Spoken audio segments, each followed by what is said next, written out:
Greetings, dear listener. Welcome to our humble podcast.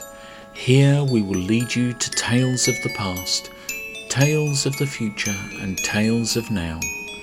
Tales of other realms, from within and without. Yes, indeed. Some tales complete, others a mere glimpse into larger worlds. Tales from the depths of our mind, tales inspired by the world around. Some happy, some sad, and some, well, dear listener, you'll have to make up your own mind. Welcome to Friday's Fantasy.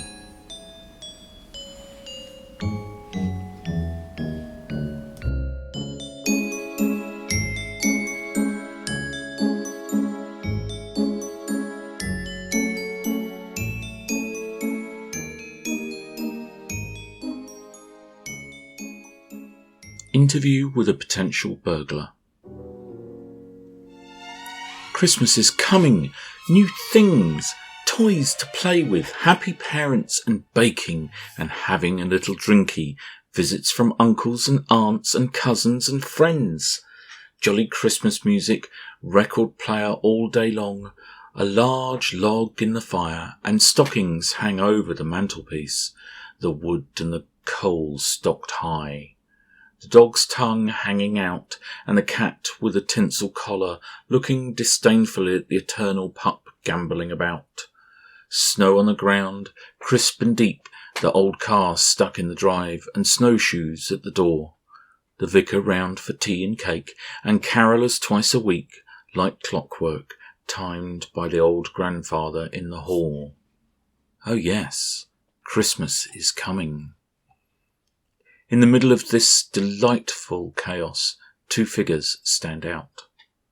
Mother, the centre of all things, swishing from place to place, cooking and baking and greeting and cleaning and making all the wonderful things happen, directing the aunts and playing the uncles.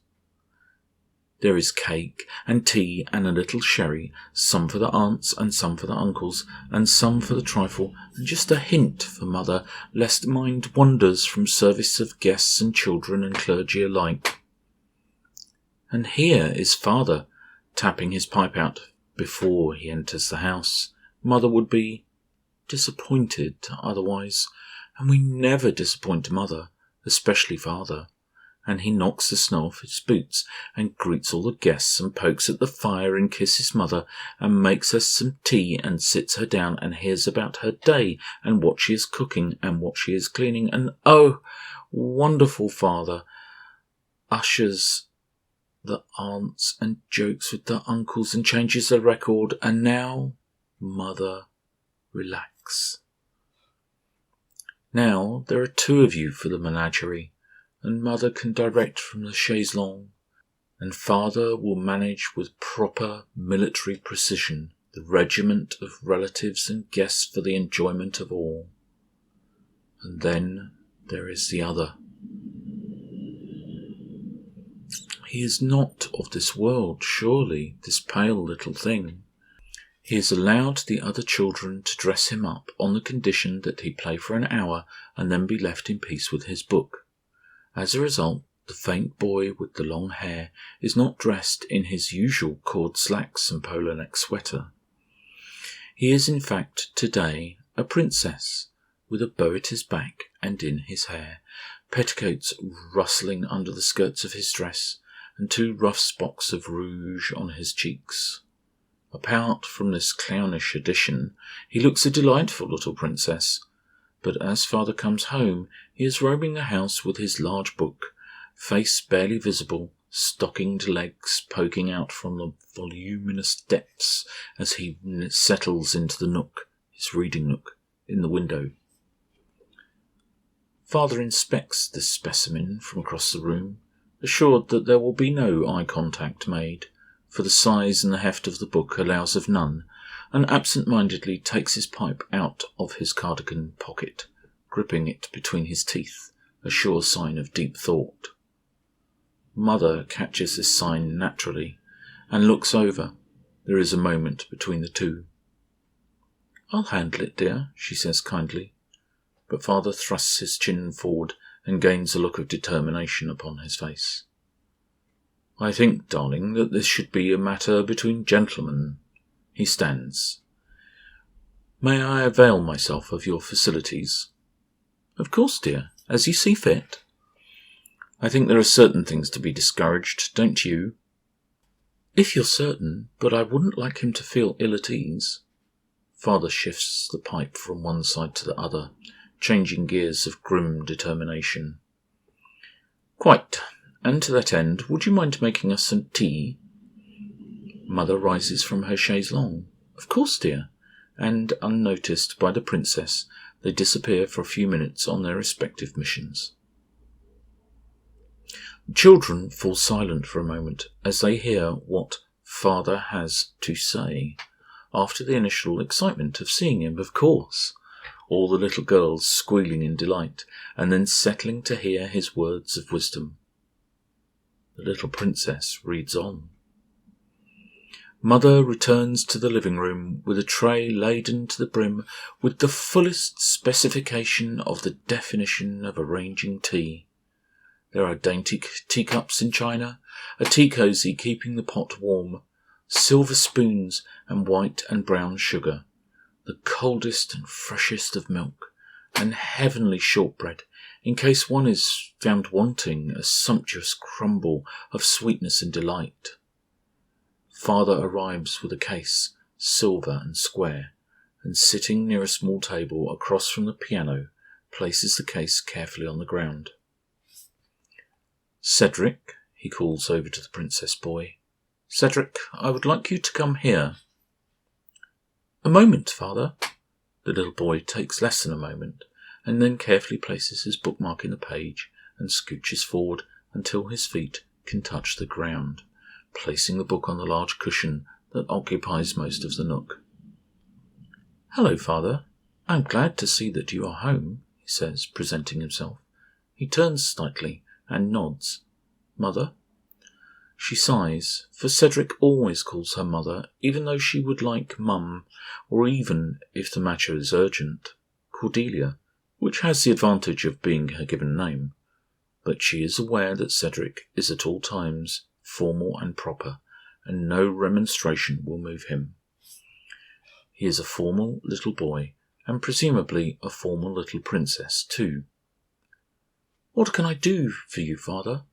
I can see the matter at hand is disturbing you somewhat. It is, says Father, measuring his tone carefully. If it is to do with my appearance, I can rid myself of these vestments and return to my more usual appearance. I understand that you are a princess, says Father. Indeed.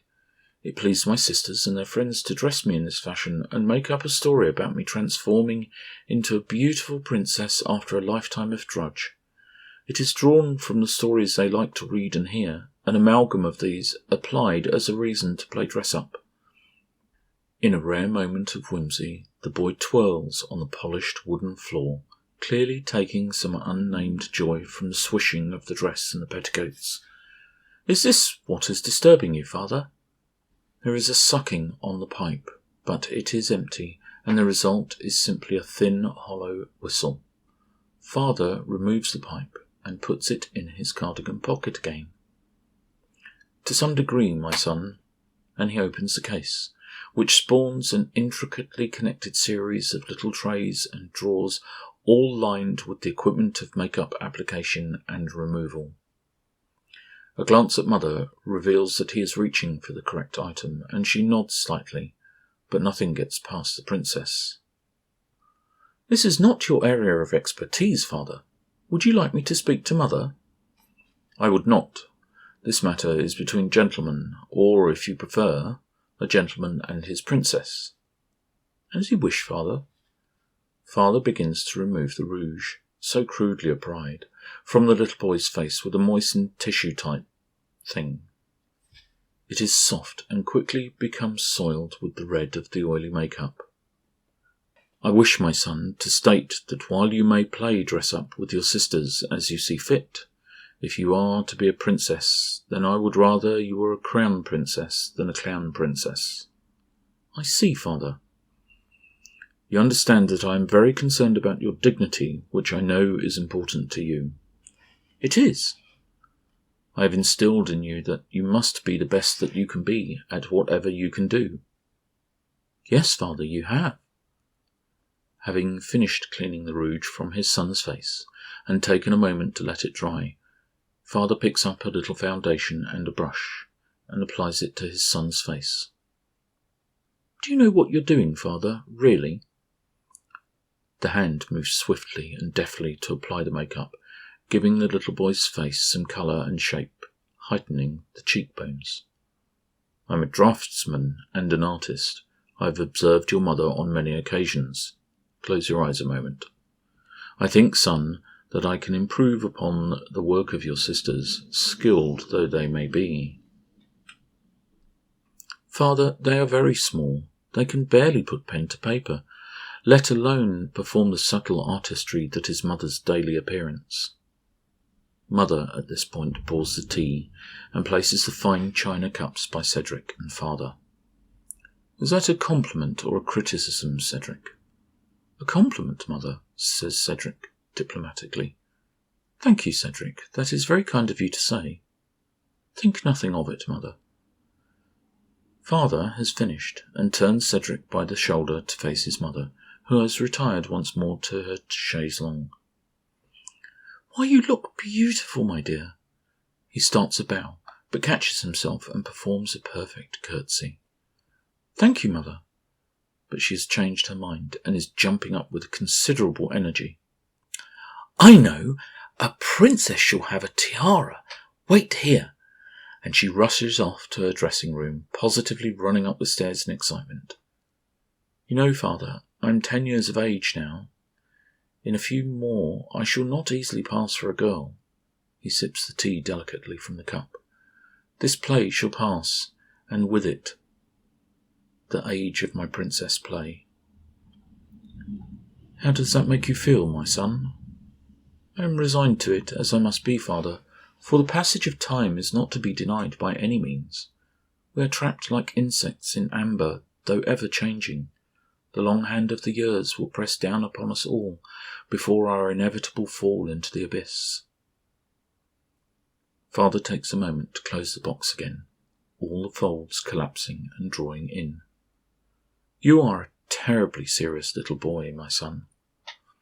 Oh no, father, today I am whimsical. Today I'm a princess. And the princess twirls again as mother enters the room with a hairbrush, clips, and the promised tiara. There is a little pause as mother brushes and arranges the long hair, which the boy has never permitted to be cut, into a bouffant cascade of dark loveliness, topped by the glistening crown, and then she paints his lips in a bright red to finish off the look before bringing him before a mirror. Are you sure, mother, that this red lip gloss is appropriate? It announces to the world that I am fertile and ready to receive a prince. Oh, Cedric, you're so clever, but you're very serious. Everyone will know you're a little boy playing dress-up. Oh, mother, I was attempting humour, as you and father have said I should do on occasion. I was referring to the habit in time past of marrying off young women before menarche to ensure that the lady did not get into trouble, or that the house line continued, or more likely some political alliance was forged. I see. Exactly what sort of books have you been reading recently, Cedric? Oh, let me see now. Pride and Prejudice, A History of the Royal Houses of Europe, Cinderella, that sort of thing. Oh, I see. And this is the lesson you have taken? Oh, no, mother. Only that these things happened in the past, and as I say, I was attempting humour. Cedric turns this way and that in the mirror. Father did a jolly good job of my face, and my hair is simply delightful now, mother. Thank you. You look absolutely beautiful, Cedric. You're gushing, mother. Oh, Cedric, I'm sure you can allow a little gushing. It's Christmas. You might even try smiling.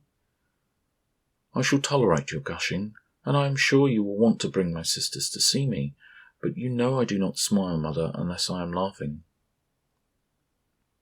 I know. She turns away. Girls, girls, come and see But Cedric has placed a hand on her arm. No, mother, do not break their game. Call me something else. I shall remain this delight over supper, if I may. I shall decree that it shall be so, O princess, says mother, bowing slightly. What would you like to be called? Elizabeth, replies the little boy. Little princess, without hesitation. Supper is over, the girls are in bed, but Cedric, or rather Elizabeth, Princess Elizabeth, is ensconced in her nook, reading the large book, the subject of which is the nature of matter and space, and the relationship between them. Cedric is not in fact reading it, he is writing it, and so the princess is too. Their mathematics are flawless, but Princess and Cedric are convinced that the world is not ready for the outcome, so this book is a secret from all but his mother and father, who understand some but not all of the content. Mother has retired to her room as most of the guests have left, and only a few single uncles and Tim, whose wife is visiting a maiden aunt, are left in the dining room, in which mother has graciously allowed cigars to be smoked, provided that the French doors are open and the door to the remainder of the house is shut. Thus while mother and Cedric, and the Princess Elizabeth, continue their important work, the gentlemen talk over the smoke and the warmed brandy in front of a roaring fire. I've never understood your boy, Giles, says one, warming by the fire, turning himself like a great vertical ox being roasted. He swirls the brandy in his glass and swallows the last of it before holding his glass out for the proffered bottle. And I can't understand why you'd let him dress up as a girl. It's unnatural. I don't let Cedric do anything, Tim. He makes his own choices. You know that. But all over supper, how's Molly going to explain it to our children? I mean, I don't want to make a fuss, but I'm sure Molly will explain it as it is. Dress up. It's just not right, though. I'm sure you can explain that to him if you like. Giles, father, looks at his watch. It's only 10:30. He'll still be up. She'll still be up. I can call her if you like. Come on, Giles, you're going to encourage this absurdity. Another of those present shifts a bit in his seat. I say, Giles, that's going a bit far, isn't it? Father turns with a surprising, to those present, sharpness. I don't think so, Harvey. He is my son, and he knows his own mind. You can tangle with it if you like, but if he chooses to maintain a fiction for the purposes of play, then I am only too happy to facilitate it. Oh, we saw. I don't care.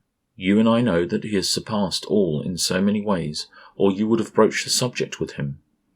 He is a little boy. Leave him to get on with it.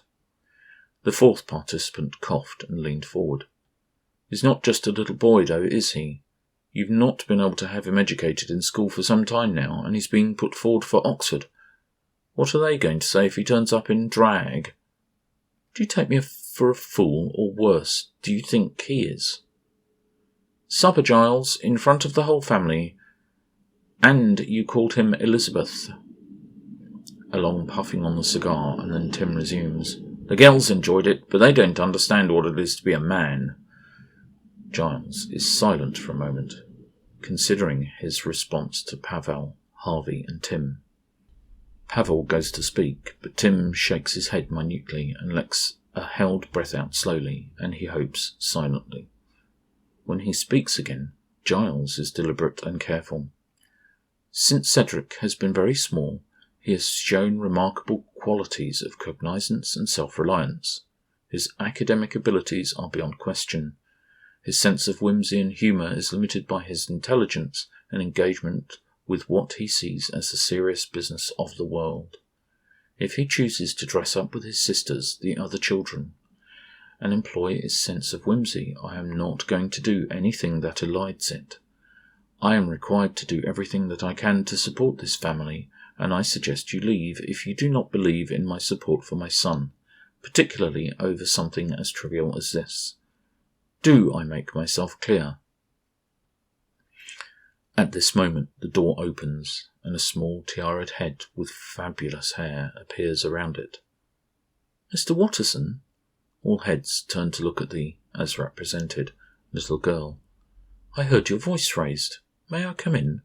I've no wish to hold this door open against Mother's wishes."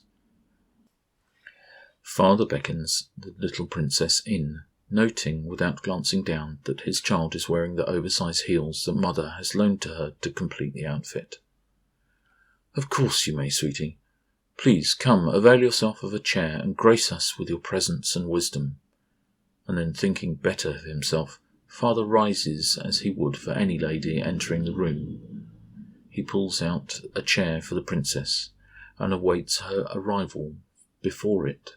But Cedric, Elizabeth, does not move except to shut the door slowly. It is clear she is waiting for something, and she looks away absently, fiffling with her hair, while Giles looks sternly at the other seated gentleman. After an increasingly awkward moment, they rise, and she makes her way to the chair.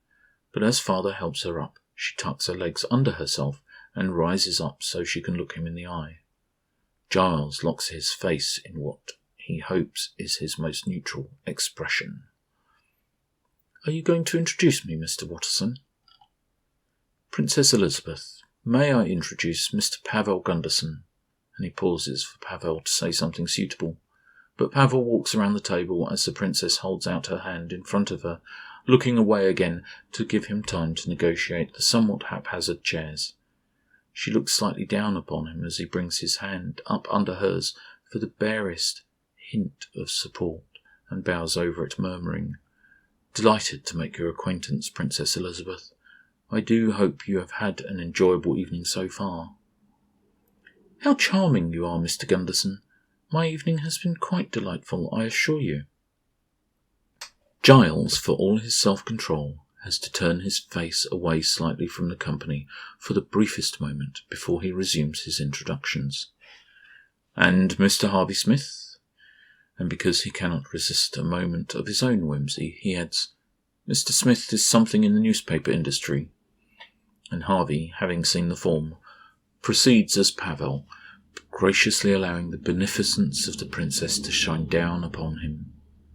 "I am overcome by gratitude for your receiving me, your highness," he says, mustering some attempt to play up to the child. He is aware at the same time that he is greeting in play his intellectual superior, and Elizabeth, for all the riches of the fellow greeting her, can see the fear in his eyes. "Oh, Mr. Smith, it is a divine pleasure to receive you. I do hope your little empire of print is doing well." "Oh, yes, fine. But a bead of sweat is running down his head, brandy and cigars beginning to disorient him in the onslaught of charm. Giles takes his son's hand for a second. "Gently," he says, very quietly, before continuing. "And lastly, Princess, Mr. Timothy Matheson. Tim, however, is having none of it." "Oh, for Pete's sake! He is a boy! This is absurd! Why are you even allowing it, let alone encouraging it?" he shouts. He strides to the child and looks him in the face, his own turning red with anger and recrimination. "You, boy, are a boy, not a damn..." Man and princess are on the floor, the princess standing calmly but firmly, holding the man's little finger painfully and absurdly in complete control of the uncle. "Son," Giles begins. "No, father," and she twists a little more to make the point. "This man has upset you and disturbed my work. You gave him a chance to make amends, and he chose not to take that opportunity.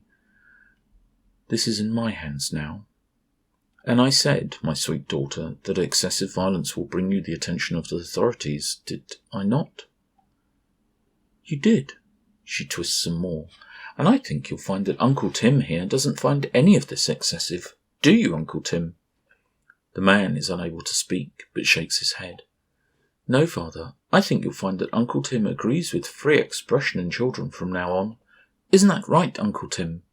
The man, still frightened that he is about to lose his finger by having it ripped off by a 10-year-old princess, nods in agreement, and the little girl releases the man suddenly and painfully, the finger returning to an almost normal position.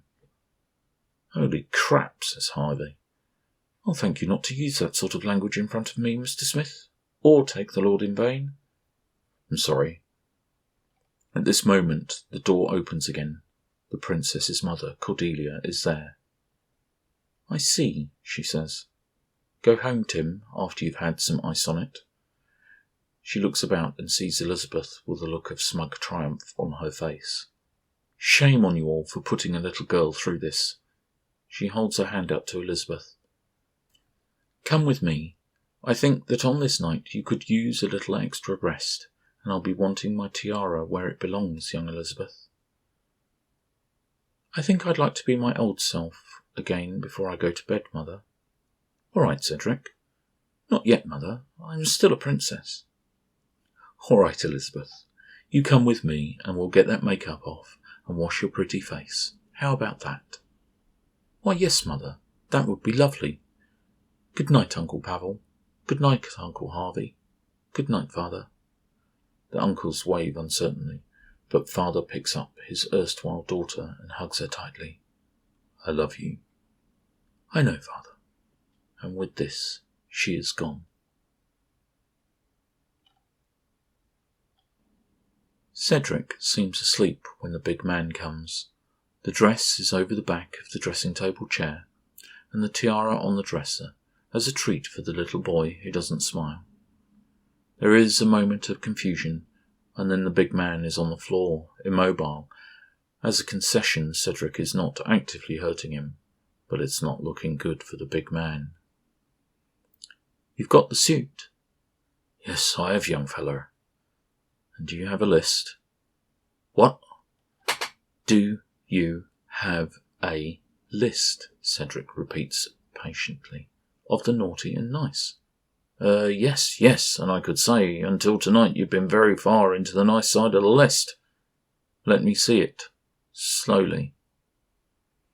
The big man pulls out a long, very long, list from his inner pocket. It is on parchment, and it is rolled up. "I'm letting you go now on condition that you don't disappear or try to rob us." "You have my word, young man, as the man with the sleigh." Cedric lets him go, and he massages his finger back into life. "You're pretty quick, you know. Most people, children, can't catch me, you know. I'm not most children." "That is self-evidently true." "So what are you?" "Most people, again, children, ask if I'm him." "Again, not most children." "So you're smart and you don't believe. And yet you're here. Logically, my conclusion is that you are a burglar. Logic has very little to do with my existence." "Logic has something to do with all existence, unless those things are very small." "Do I look very small?" "No, and yet I am here." "So you are, and therefore you must be a burglar." "I'm really not a burglar." "Then you must provide proof." "What do you truly want?" "A sense of whimsy, as I have now experienced it, every day." "And that is what you want?" "It is my dearest wish." "You may lose your genius."